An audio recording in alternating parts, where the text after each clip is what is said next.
이 시간에 주시는 하나님의 말씀은 이사야서 40장 27절에서 31절에 이르는 말씀입니다. 다 같이 일어서서 함께 봉독하겠습니다.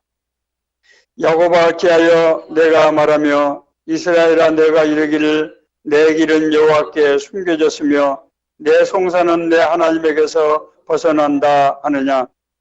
너는 알지 못하였느냐 듣지 못하였느냐. 영원하신 하나님 여호와 땅끝까지 창조하신 이는 피곤하지 않으시며 곤비하지 아니하시며 명철이 한이 없으시며 피곤한 자에게는 능력을 주시며 무능한 자에게는 힘을 더하게 하시나니 소년이라도 피곤하며 곤비하며 장정이라도 넘어지며 쓰러지되 오직 여호와를 앙망하는 자는 새 힘을 얻으리니 독수리에 날개치며 올라감 같을 것이요 다른 박질라 해도 곤비하지 아니하겠고 걸어가도 피곤하지 아니하리로다. 아멘.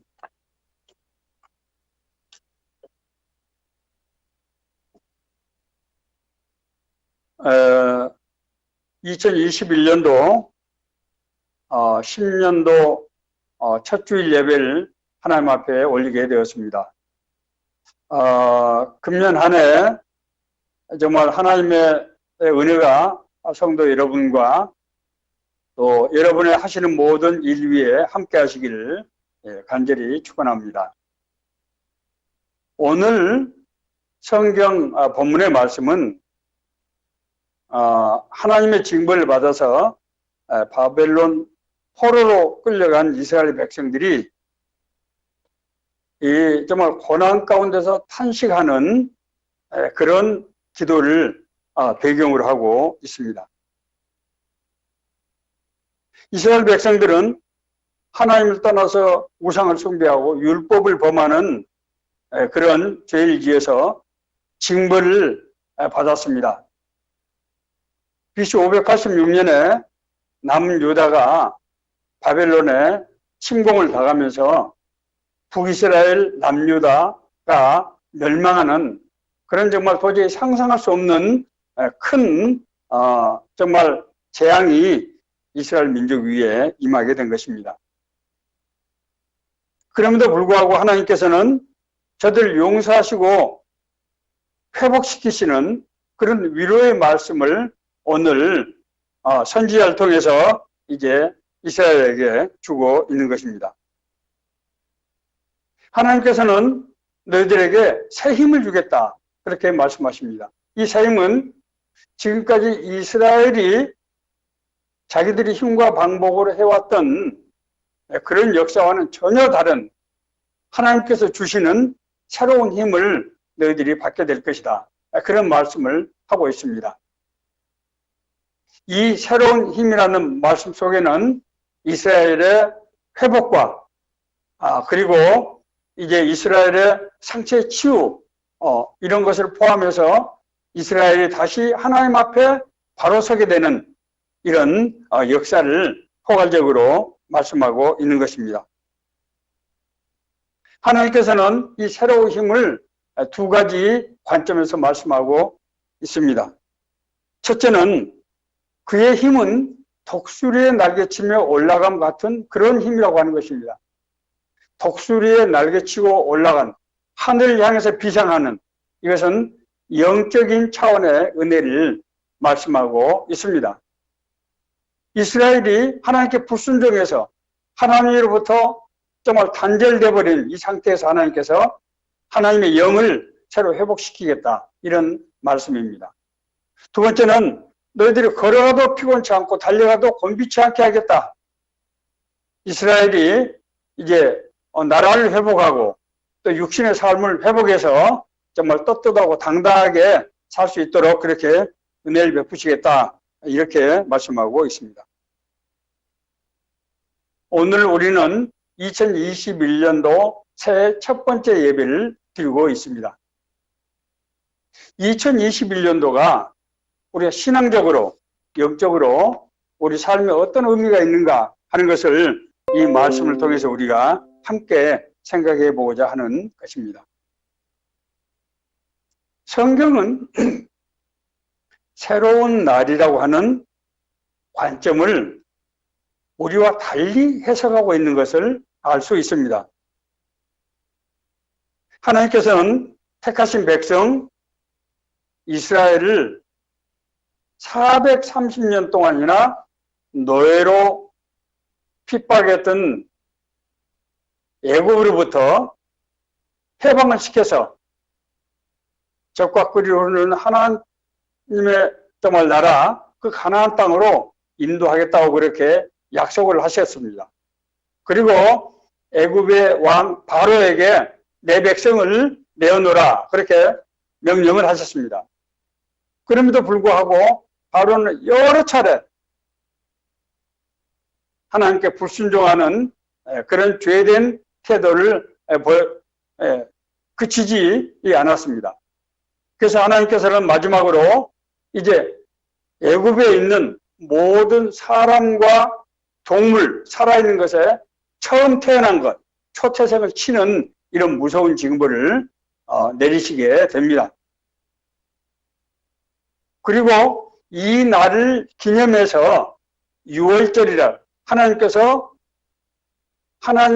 은혜를 베푸신 그곳에는 재앙이 뛰어넘었다는 뜻의 6월절이라고 명명 그렇게 이름을 붙이시고 그 달을 새해 첫 달이 되도록 하라 그렇게 말씀하셨습니다. 자, 다시 말씀드리면은 이스라엘은 이전에까지 살아왔던 그 역사에 불구하고 이제 지금으로부터 새로운 역사가 시작된다고 하는 것을 의미하고 있는 것입니다.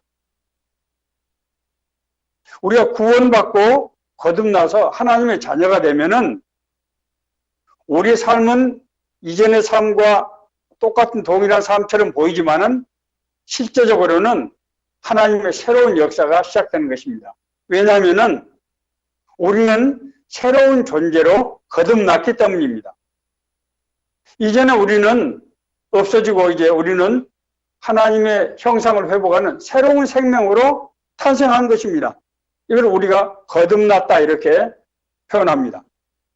우리가 거듭났기 때문에 우리 삶이 이제 새롭게 시작되는 것입니다. 그런즉 누구든지 그리스도 안에 있으면 새로운 피조물이라 이전 것은 지나갔으니 보라 새 것이 되었도다. 고린도전서 5장 17절에는 말씀입니다. 새로운 존재가 됐다고 하는 것입니다. 그러므로 새로운 삶이 시작되는 것입니다. 새로운 삶은 단순히 달력을 새 장을 넘기는 것을 의미하는 것이 아니라고 하는 말씀을 드렸습니다. 여기서 우리가 말하는 새로운 삶이라고 하는 것은 내가 새로운 개화천선에서 내가 각오를 새롭게 해서 이전과는 다른 보다 정말 나은 삶을 살아간다는 뜻이 아니고 하나님의 영이 성령께서 우리 삶을 주관하시고 인도하시고 그래서 우리가 하나님 나라에서 삶을 살게 된다고 하는 의미입니다. 이것은 절대로 신학적인 이론이라든지 추상적인 그런 개념이 아닙니다.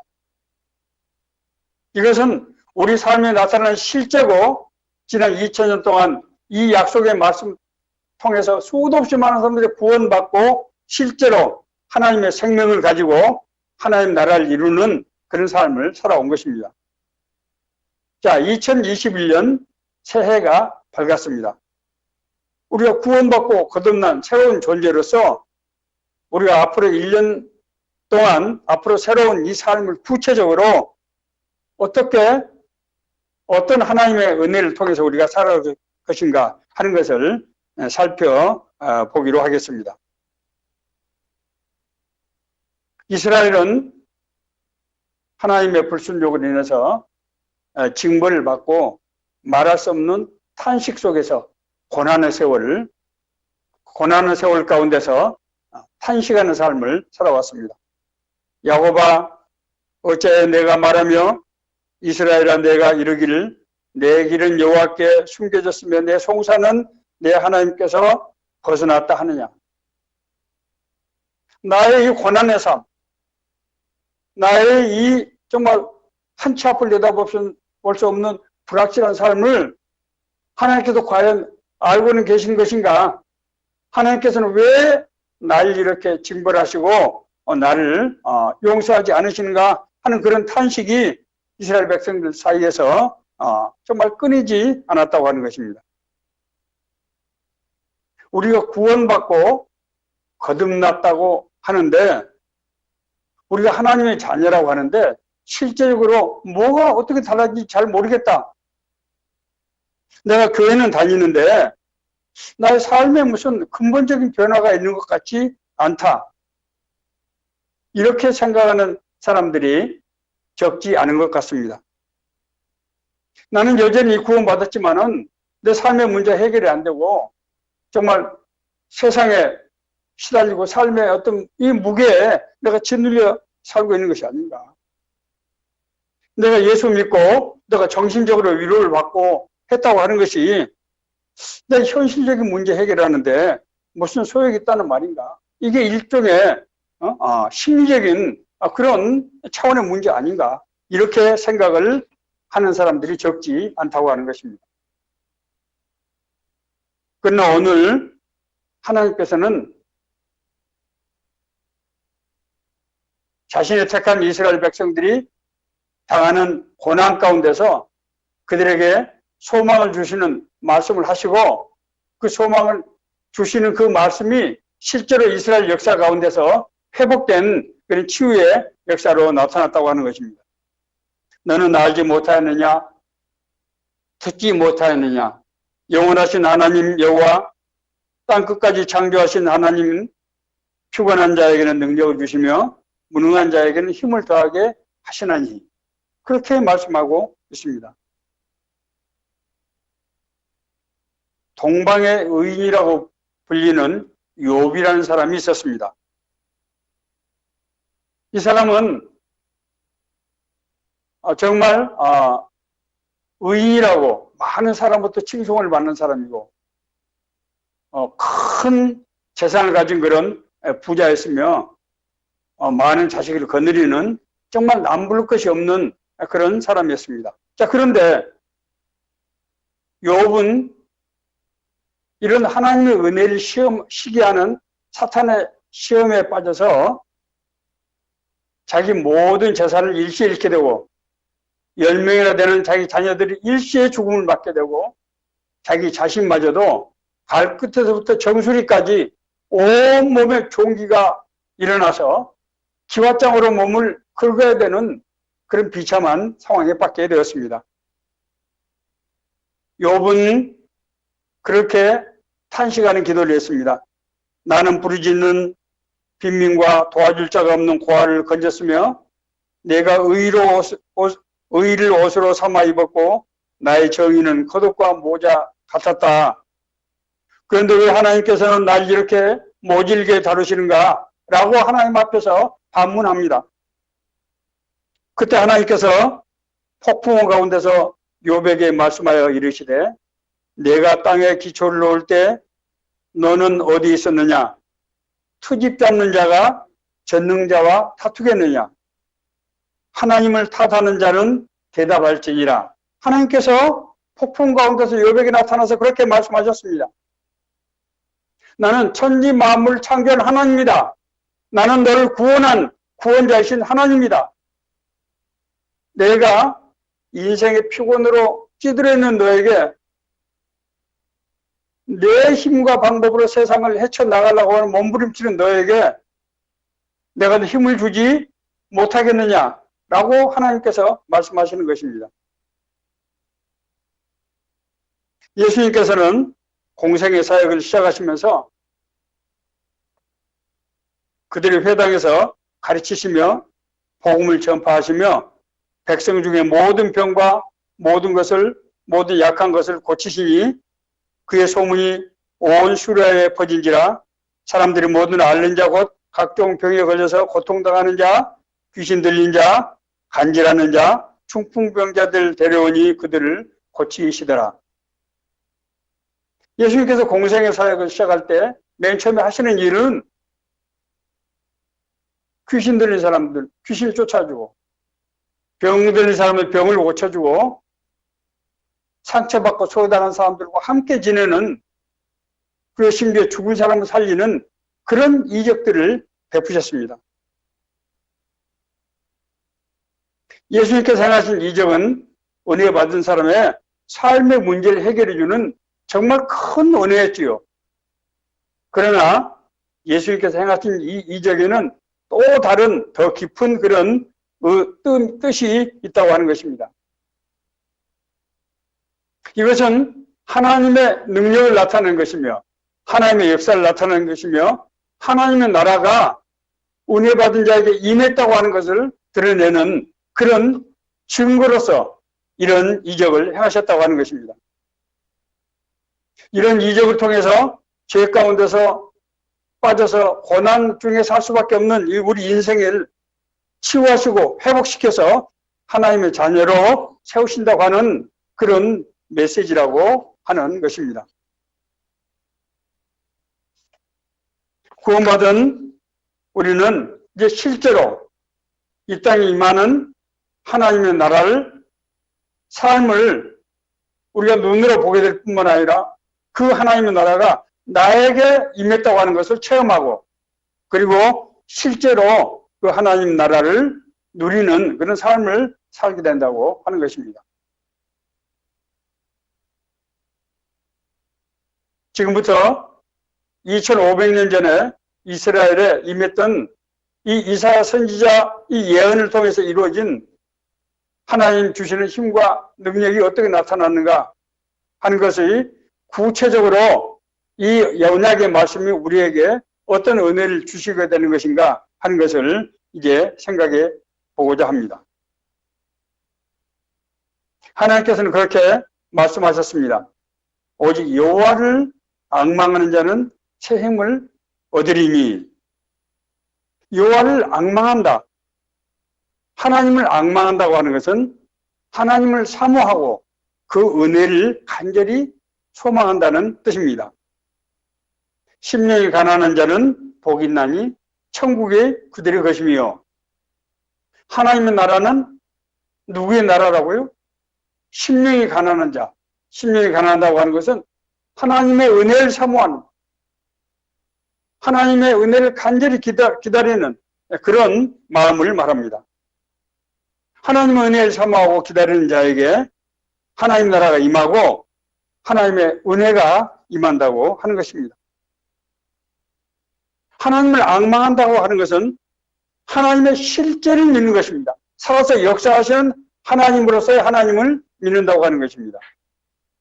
하나님께서 나의 힘의 근원이 되시고 하나님께서 내 삶의 인도자가 되시는 것을 믿는 것입니다. 여호와를 앙망한다고 하는 것은 하나님께서 날 향한 자비와 긍휼하심을 주심을 믿고 소망하는 것입니다. 이렇게 하나님을 앙망하는 자는 새 힘을 얻게 됩니다. 새 힘은 어떤 힘입니까? 성령의 권능으로 임한 힘입니다. 12제자를 부르사 둘씩 보내시며 더러운 귀신을 제어하는 권능을 주시고 제자들이 나가서 회개하라 전파하고 많은 귀신을 쫓아내며 많은 병자에게 기름을 발라 고치더라. 새 힘은 이제는 내가 행사하던 힘에 힘을 2배, 3배로 더하는 것이 아닙니다. 새 힘은 나의 힘이 아니는 하나님의 힘입니다. 나에게 역사하시는 하나님의 능력, 나에게 역사하시는 하나님의 나라라고 하는 것입니다. 그러므로 그 힘은 나의 문제를 해결해 주지만은 더 큰 의미는 하나님 은혜가 나에게 임했다는 것, 하나님의 나라가 나에게 임했다고 하는 것을 의미한다고 하는 것입니다. 예수님께서는 중풍병자를 고치시면서 그렇게 말씀하셨습니다. 작은 자에 안심하라. 내 죄 사함을 받았느니라. 중풍병자가 일어서서 걷게 된 것은 그가 죄로 인한 인생의 고난에서 그 죄가 용서받고 회복됨으로써 새로운 존재로, 새로운 생명으로 거듭났다고 하는 것을 상징하는 그런 행위라고 하는 것입니다. 그러므로 새 힘은 영적인 성장과 성숙을 우리에게 줍니다. 독수리의 날개치며 올라감 같을 것이요. 독수리가 하늘나라로 치솟는 형상을 우리가 영적인 성장과 성숙을 표현하고 있는 것입니다. 하나님의 말씀은 살아있고 활력이 있어 좌우의 날선 어떤 것보다 예리하여 혼과 영과 및 관절과 골수를 찔러 쪼개기까지 하며 또 마음의 생각과 뜻을 판단하시나니, 우리 안에 계시는 하나님의 영이 우리 심령 안에 역사할 때 우리 심령이 새로운 생명으로 변화되는 것입니다. 이럴 때 우리의 세상적인 육적인 성품이 하나님 나라에 합당한 거룩한 성품으로, 신령한 성품으로 변화되는 것입니다. 이것이 우리 심령 속에서 일어나고 있는 역사라는 거예요. 우리 심령은, 우리 영은 혼에 통제하고 혼은 우리 육신을 통제합니다. 이 심령의 빛이 우리 혼, 우리 머리, 뇌, 우리 생각에 미쳐서 빛을 받아서 우리 마음이 하나님의 평안을 누리게 되고 하나님의 거룩한 그런 하나님의 거룩성을 사모하는 심령이 생기고 하나님의 사랑과 하나님의 공의 이를 쫓아서 살고자 원하는 그런 마음 속에서 우리 안에서 그런 마음이 일어난다고 하는 것입니다. 우리 안에 심령의 변화가 있었다고 하는 것은 우리가 하나님의 자녀가 됐다는 것이며 하나님의 백성, 다시 말해서 하나님께서 나의 삶을 주관하시고 인도하시는 그 나라에 살고 있다고 하는 것의 증거라고 하는 것입니다. 영생을 받은 사람이 하나님의 은혜를 누리지 않을 수가 있겠습니까? 하나님의 은혜를 누린 사람이 영생의 삶을 살지 않을 수가 있겠습니까? 이 영생과 우리에게 실제로 나타나는 하나님의 은혜는 동전의 양면이라고 하는 그런 말씀입니다. 새 힘은 동시에 우리 육신에게 주는 힘이기도 합니다. 다른 박질하여도 곤비하지 아니하고 걸어가도 피곤하지 아니하리로다. 이것은 지혜의 힘이고 우리의 능력으로 나타나는 바로 그런 힘입니다. 너희 중에 누구든지 지혜가 부족하거든 모든 사람에게 후히 주시고 꾸짖지 아니하시는 하나님께 구하라. 그리하면 주시리라. 오직 믿음으로 구하고 조금도 의심하지 말라. 의심하는 자는 마치 바람에 밀려 요동하는 바다 물결 같으니 이런 사람은 무엇이든지 죽게 얻기를 생각하지 말라. 야고보서 1장 5절 7절에 있는 말씀입니다. 우리는 하나님으로부터 능력을 받을 수 있습니다. 제가 젊은 시절 경제기획원에서 근무할 때 제 동료 중에 송하성 사무관이라고 하는 형제가 있었습니다. 이 형제가 이제 프랑스 대학에 박사과정을 지망하게 되었습니다. 그래서 서류가 통과가 돼서 프랑스에 가서 이제 프랑스 파리 일대학에 가서 이제 인터뷰, 이제 입학 면접을 하게 되었습니다. 그런데 아주 곤란한 문제가 발생했습니다. 그 파리 대학에서는 한국에서 받은 석사 학위를 인정할 수 없다고 하는 것입니다. 석사가 인정이 안 되면 박사 과정에 들어갈 수가 없는 거죠. 그래서 이 송하성 사무관이 그 면접관에게 그렇게 얘기를 했습니다. 나는 지금까지 하나님의 인도하심, 하나님의 인도하심에 따라서 살아온 사람이다. 그리고 내가 이 파리 대학에 오게 된 것도 바로 그 하나님의 은혜로 내가 인도함을 받게 된 것이다. 내게 능력 주시는 이 안에서 내가 하지 못할 일이 있겠느냐? 성경 말씀을 선포했습니다. 내게 능력 주는 안에서 내가 모든 것을 할 수 있다고 그렇게 약속하지 않았느냐?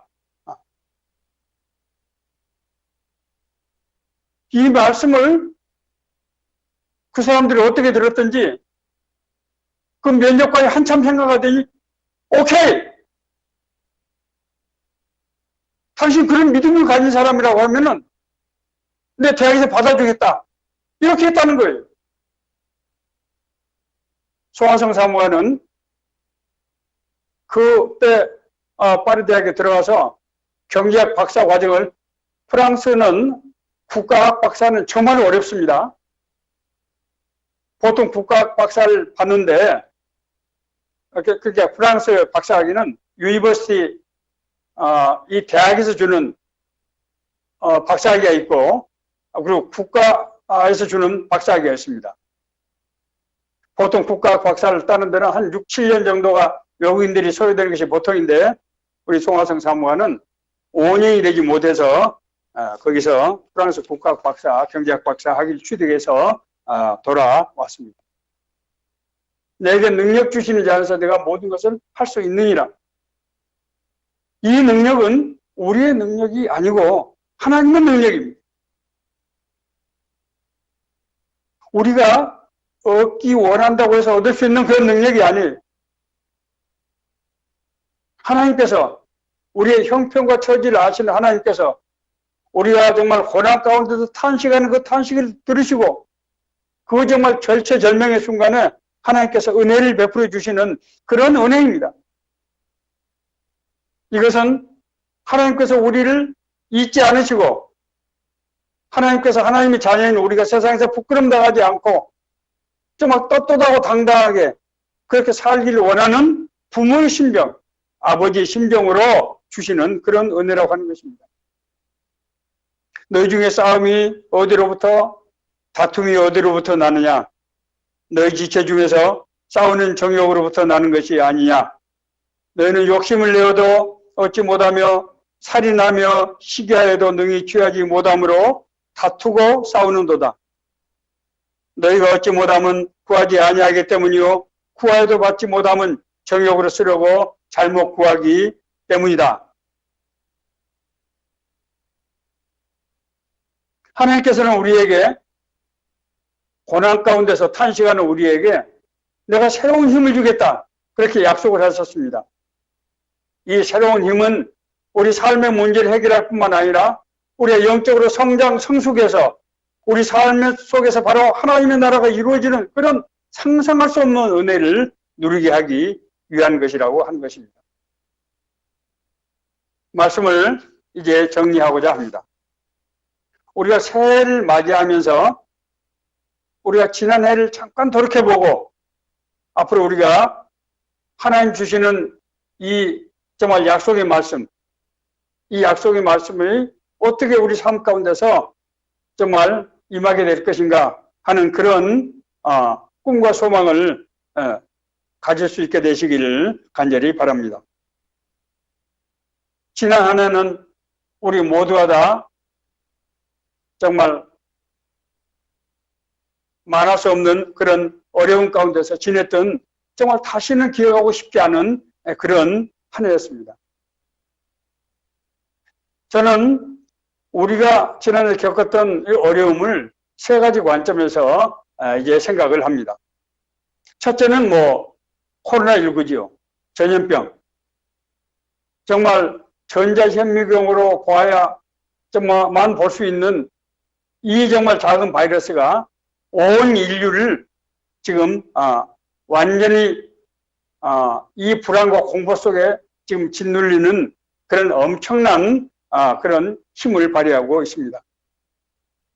두 번째는 정보통신 기술의 발전으로 인해서 우리 삶에 다가온 그런 충격들.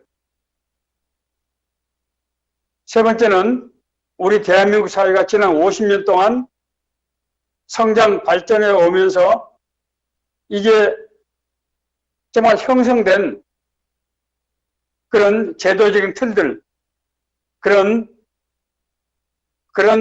잘못된 습관들, 이런 것들이 이제 새로 변해가는 과정에서 마차적으로 발생하는 그런 갈등과 대립, 이 세 가지를 저는 근본적인 세 가지가 원인이 있다고 저는 그렇게 생각합니다. 자, 그러면은 우리가 금년 한 해 앞으로 미래를 우리가 이제 판단할 때 이 세 가지 관점에서 다시 한번 생각해 봅시다.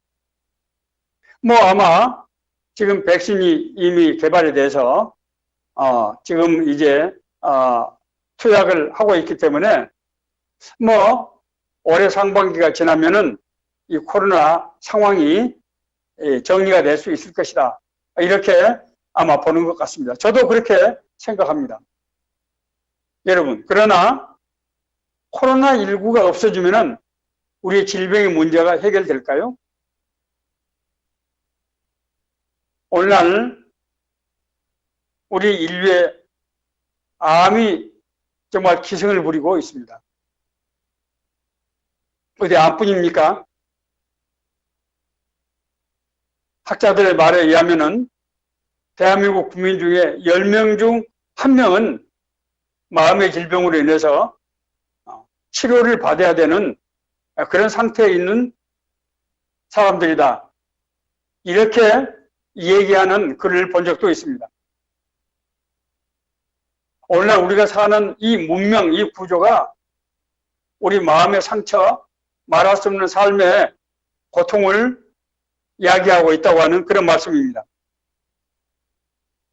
코로나가 무서운지 아니면은 이런 마음의 정말 질병, 이 불안, 근심, 걱정 이런 것이 더 정말 무서운지 잘 모르겠습니다. 지금 우리는 10년 후에는 지금 우리가 생각하는 이런 사회가 아닌 지금과는 완전히 다른 그런 세상에서 살게 될 것입니다. 우리가 일하는 직업이라든지 우리가 살아가는 방식이라든지 이런 것들이 우리가 상상할 수 없는 정도로 빠른 속도로 변화가 이루어진다고 하는 것입니다. 변화는 우리에게 힘들고 어려운 충격을 주고 그 변화에 적응해가는 과정에서 많은 에너지가 소모됩니다. 제가 드리고자 하는 말씀은 우리가 코로나를 금년도에 극복하게 되겠지만은 우리 삶은 여전히 힘들고 어려운 그런 상황이 계속될 수밖에 없다고 하는 것을 말씀드리는 것입니다. 이제는 우리의 삶이라고 하는 것이 봄에는 씨를 뿌려서 가을에는 결실을 하고 겨울에는 그 곡식으로 먹고 편하게 지내는 그런 삶이 더 이상 허용되지 않을 것이라고 하는 것입니다. 마치 정말 일회편주를 타고 풍랑을 헤치며 항해하는 바로 그런 정말 위태위태한 삶, 그런 정말 끊임없이 현실과 싸우는 삶이 우리 안에 펼쳐지게 되는 것이 아니냐, 그런 생각이 드는 것입니다. 하나님께서 우리를 구원하신 이유 바로 이것 때문입니다.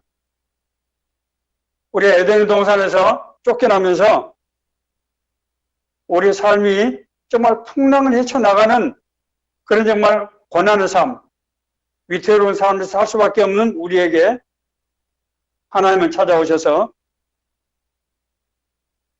우리의 죄를 용서해 주시고 우리를 새로운 존재로 회복시켜 주시고 그래서 우리에게 정말 영적인 힘과 정말 육신의 고난을 극복할 수 있는 그런 힘을 주셔서 주님의 평화, 주님의 나라에서 살게 하신다고 하는 것입니다. 정말 우리 앞으로 무엇을 어떻게 해서 살아갈 것인가 하는 걸 생각할 때 정말 막막한, 정말 홀로 외롭게 의지할 데 없는 그런 사람들 속에 주님께서 찾아오셔서 우리에게 약속의 말씀을 주시고 이 약속의 말씀을 붙잡고 살아갈 때 우리 금년 한 해 또 앞으로 후대 주님과 동행하는 그런 정말 놀라운 은혜와 축복이 이 말씀을 들은 우리 모두에게 임하게 될 것을 임하게 하여 주시기를 간절히 바랍니다.